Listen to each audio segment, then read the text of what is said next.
तो कुछ बात था कि मैं खुद को संवारता नहीं, इसका वजह ये नहीं कि तुमने मेरा दिल तोड़ा था, मैं टूटा हुआ था, वजह ये नहीं था। दरअसल मैं खुद को कभी सजता संवरता देखा ही नहीं था।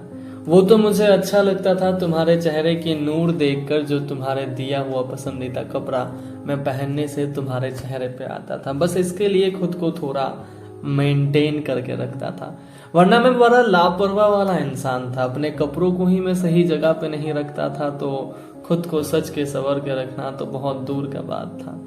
तो बात यह था कि ये दो चार कुछ लाइंस मैं सोच रहा था, सोचा मैं आप सबके साथ शेयर करूं। और भी कुछ बात ये था कि मुझे बर्बाद करने के लिए किसी और का काफी नहीं था, तेरा एक मोहब्बत ही बहुत अच्छा था। उस एक झलक में मैंने जो जिंदगी जिया था, सच मान मुझे वो झलक दोबारा से किसी और का नहीं देखना था।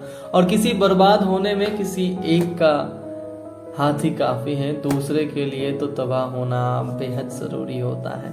तो मुझे तबाह ना होना है, ना मुझे फिर से किसी के लिए बर्बाद होना है। बस बात इतना सा है कि हम शायरों का इन रातों में कुछ ख्यालात ज्यादा ही गहरा होता है, इसीलिए अक्सर तेरे बातें में सोचते सोचते कुछ रात यूं गुजर जाते थे कि कब सुबह हो जाता था पता ही नहीं चलता था।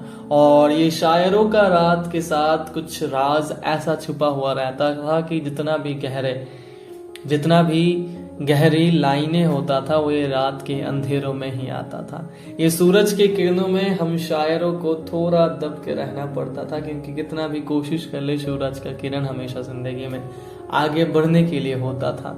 हाँ, ऐसा नहीं है कि जिंदगी में कोई आगे बढ़ना नहीं चाहता है या फिर आगे बढ़ना नहीं चाहिए होता है, लेकिन हम शायरों को ना उन रात के अंधेरों में, उन टूटे हुए मोहब्बत के लम्हों में जीने में कुछ ऐसा मजा आता था कि लगता था जिंदगी बस यहीं पे रुक जाए, जिंदगी यहीं ठहर जाए। क्योंकि खुद को कभी खत्म करने का इरादा नहीं था, क्योंकि उन लम्हों को इतना जीते थे उन लम्हों में खुद को, कि कभी खुद को जिंदा लगा ही नहीं था। तो मरने का बात तो कभी जहन पे आता ही नहीं था। और मोहब्बत में बर्बाद होने के लिए बस तेरा एक वो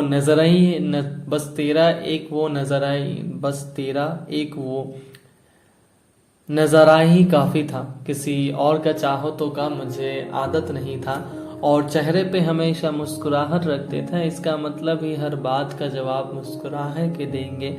और हर बात का जवाब मुस्कुराहट के साथ दे, इसका मतलब ही है कि हम उस बात को मान लेते हैं। ऐसा सही तो नहीं है। तो ये कुछ लाइनें जैसे जैसे दिमाग में आता गया मैं आप सबके साथ शेयर करता गया। कैसा हुआ, आई थिंक मुझे नहीं पता कैसा हुआ, क्योंकि मैं तो सोच भी नहीं पा रहा हूँ कि मैंने आप सबको क्या बोला या नहीं बोला। तो अगर इन लाइनों का कुछ मायने बनता है, कुछ आप लोगों को लगता है कि हाँ इन लाइनें कुछ तो अहमियत होता है, कुछ तो अहम होता है, तो कमेंट में मुझे ज़रूर बताइएगा। और मिलते हैं बहुत जल्द अगले वीडियो में, क्योंकि दोबारा से इस वीडियो को बीच में वहाँ पे जो मैं अटक गया था बोलने में, तो उसको मैं रीटेक नहीं कर सकता। रीज़न क्या है आप सबको ये पता, मैं स्क्रिप्टेड वीडियो में बनाता नहीं हूँ। और मुझे लगता है कि फील होना चाहिए, दिल के अंदर से होना चाहिए, वो चीज़ आपके दिलों में जाना चाहिए। चाहे मैं कुछ भी लिखूँ, गलती हो वो आप लोग मुझे सुधार दोगे, उसका कोई बात नहीं है, लेकिन जो भी हो दिल से होना चाहिए।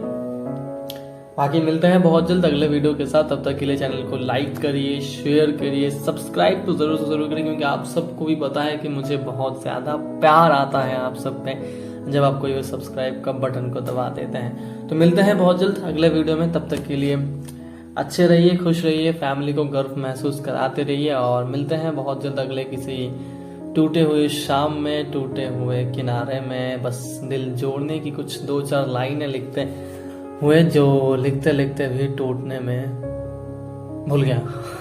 लाइन कुछ दिमाग में आ रहा था पर भूल गया, कोई बात नहीं, अगले वीडियो में कर लेंगे। तो मिलते हैं बहुत जल्द अगले वीडियो में।